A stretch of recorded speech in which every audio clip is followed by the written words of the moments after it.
Oh, hi! Welcome to Saturday. We are about 5 weeks away from the 90th Annual Academy Awards. Here's the thing, and this is maybe somewhat embarrassing for me, but I love the Oscars. The Oscars, I explain every year, is kind of like my Super Bowl. I love talking about them. I like trying to predict who the winners are going to be. I try and debate people. I try and see all the films, including all the shorts and the documentaries. I just love the entire presentation. Now, that does not mean that I believe that they pick the right winners every year, nor do I think that they honor the best films necessarily every year, but it's my thing, and I like to do it each and every year. This year, I thought what I would do is a series of videos about all of the nominees, every category. This is going to be separated into 5 different videos over the next few Saturdays, and this week, we have 5 categories that we're going to be talking about that some people will say are the unimportant categories, but it is still fun to discuss and honor these people who have put in some hard work, or, as we might see, who I don't think put in some very hard work, but they got nominated anyways. So let's roast some people, shall we? That's not true. Let's just get right into it. The very first category we're going to talk about is Best Makeup and Hairstyling. I feel like there's something... I just spit something out. I just ate a granola bar. That was a bad idea, Kyle. Best Makeup and Hairstyling. I have my computer right in front of me, so I'm going to be looking down, but maybe I'll do some special graphics so it doesn't look like I am super unprofessional. So, Makeup and Hairstyling. We have The Darkest Hour, who has the makeup and hairstylists are Kazuhiro Tsuchi, David Malinowski, and Lucy Sibic. We then have Victoria. Oh my goodness. You can tell it's early in the morning. We have Victoria and Abdul, which is Daniel Phillips and Lou Shepard. And we also have Wonder, which is Arjun Tutin. So those are the makeup and hairstylists that are being honored this year. You'll notice that in this category, there's only 3 nominees instead of the usual 5 in most of the other categories. That is because the Academy you have to pass a certain threshold. When nominations go out, people have to have certain movies on there a number of times. So if you only have like 20% of the people voting have honored this one film, they're not going to get onto the final ballot. Maybe more on that on future videos. Makeup and hairstyling is a weird one. One, because I don't realize, out of all the nominations that The Shape of Water did get, this is the one I'm super shocked that it wasn't nominated in. You would think that the creature effects would have been honored in this, but it wasn't. I am guessing that this is going to go to The Darkest Hour, that the prosthetics that Gary Oldman has to play Winston Churchill are very good. There is no seams whatsoever that you can see inside that film. It just looks like that is what he looks like, instead of that being very carefully crafted.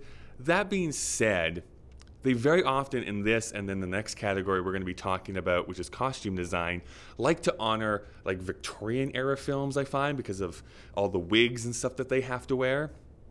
But I'm going to lean on the side of it probably going to The Darkest Hour, with an outside chance of Victoria and Abdul winning. By the way, who knew that that was an actual film that existed and came out last year? Because I sure didn't. But I watched it the other week, and it is a film. So second category we have here is costume design. So the 5 nominees for costume design is Beauty and the Beast. Costume designer is Jacqueline Duran. We have The Darkest Hour, who is production designed or costume designed by, you guessed it, Jacqueline Duran. We have Phantom Thread, who has the costume designer is Mark Bridges. The Shape of Water is Luis Sequeira. And then Victoria and Abdul again, which is Consolata Boyle.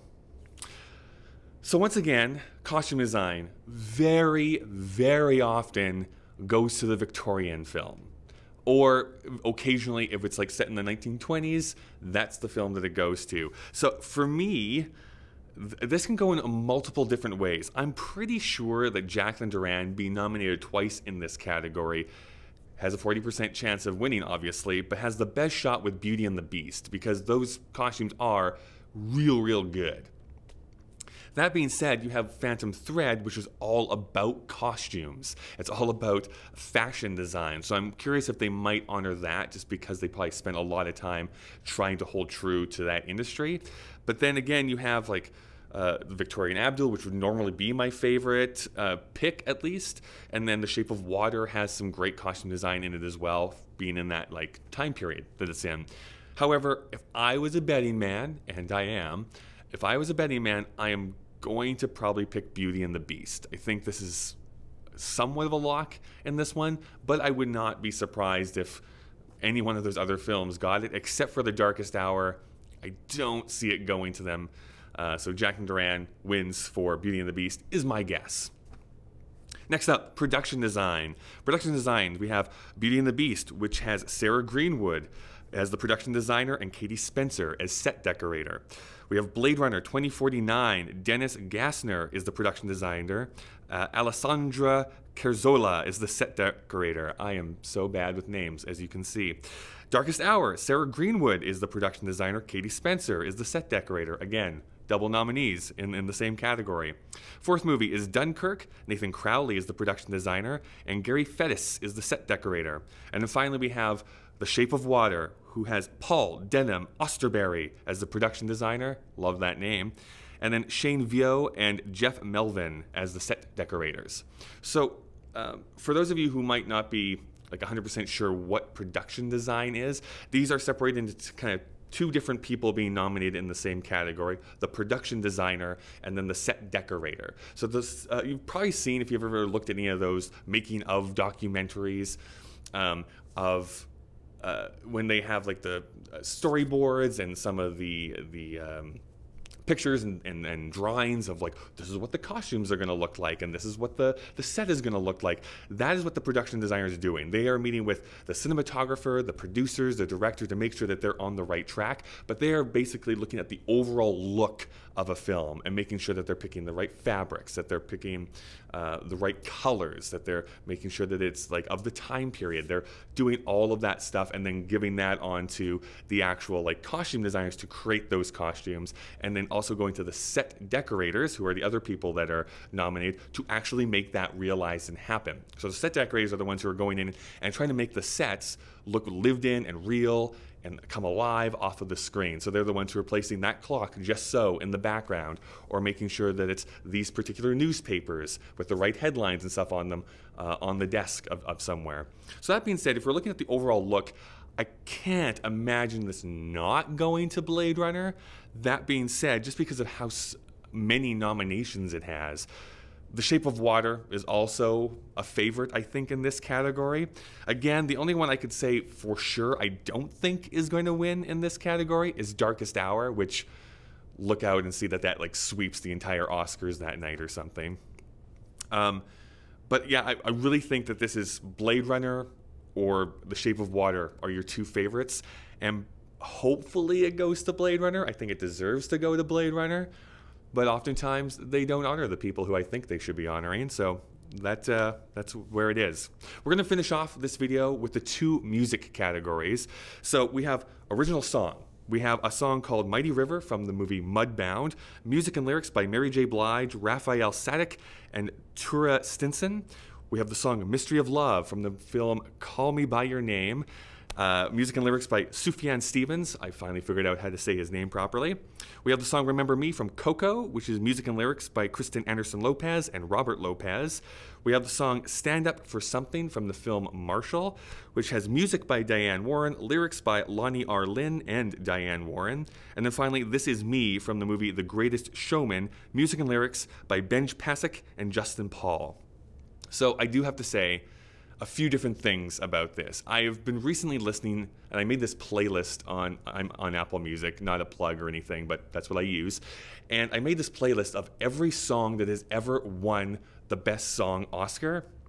And A, there's a lot of bad stuff in there, but B, you notice a big trend where they really like to honor musicals for the longest time. Then it was kind of like singer-songwriter, went into pop music, Disney for like 4 or 5 years, and then for the last little bit, it's really been kind of indie music that they've been honoring. Again, there's exceptions to that rule. I mean, the Frozen song, Let It Go, won here a few years ago, so it doesn't hold 100% true. This is why I think that Sufjan Stevens is probably going to win this category. If we go down, if you're not familiar with these songs, you have the one from Mudbound, which is very much a tune to that film. By the way, really good film. It's on Netflix. You should go and watch it. Yeah, there's a lot of stuff to talk about with that movie. But really carries like the pain and the kind of somewhat of the hopelessness that film kind of ends off in. And Mary J. Blige just does a fantastic job with that song, but kind of like an R&B song. Mystery of Love, like I said, is kind of like that singer-songwriter alternative musician that is Sufjan Stevens. Remember Me is straight up a classic Disney song with a Latin influence to it. This is written by the same people who did Let It Go from Frozen, Kristen Anderson Lopez and Robert Lopez, the youngest and the quickest people to ever get an EGOT, which is an Emmy, a Grammy, an Oscar, and a Tony. When they won the Oscar for Frozen, they got those 4 awards. Stand Up for Something from Marshall it's a fine song. I didn't watch the film, but I did listen to the song. But it's, again, a kind of a standard R&B tune. And then This Is Me is, again, this like power anthem musical from The Greatest Showman. Those lyricists, by the way, if you're familiar with Broadway at all, is written by the same people who did Dear Evan Hansen on Broadway, which I'm a big fan of that show. They won last year because they did the music for La La Land. So with all of that being said, except for very specific exceptions, the Oscars normally do not honor the same people 2 years in a row. So that's why I don't think the Greatest Showman has a shot at this. I would have said that Remember Me from Coco was an absolute lock until Sufjan was actually nominated. But I think it's those 2 songs. It's those 2 that are neck and neck right now. It's either going to go to the song from Coco or the song from Call Me By Your Name. I'm hoping that they give it to Call Me By Your Name. I would not be super upset if they gave it to Coco because I think that's a great song as well. But we'll see. We'll see on the Oscar ceremony. Finally, we have music. Original score. So Dunkirk, Hans Zimmer. Phantom Thread by Johnny Greenwood. The Shape of Water, which is Alexander Desplat. Star Wars The Last Jedi is John Williams. And 3 Billboards Outside Ebbing, Missouri is scored by Carter Burrell. So I've had this big thing about scores. I listened to all of them. I've seen all the films except for Phantom Thread yet. I'm actually seeing that tomorrow. But I have listened to all the scores. And so when you think of the score, I think that you can really look at this in one of 2 ways.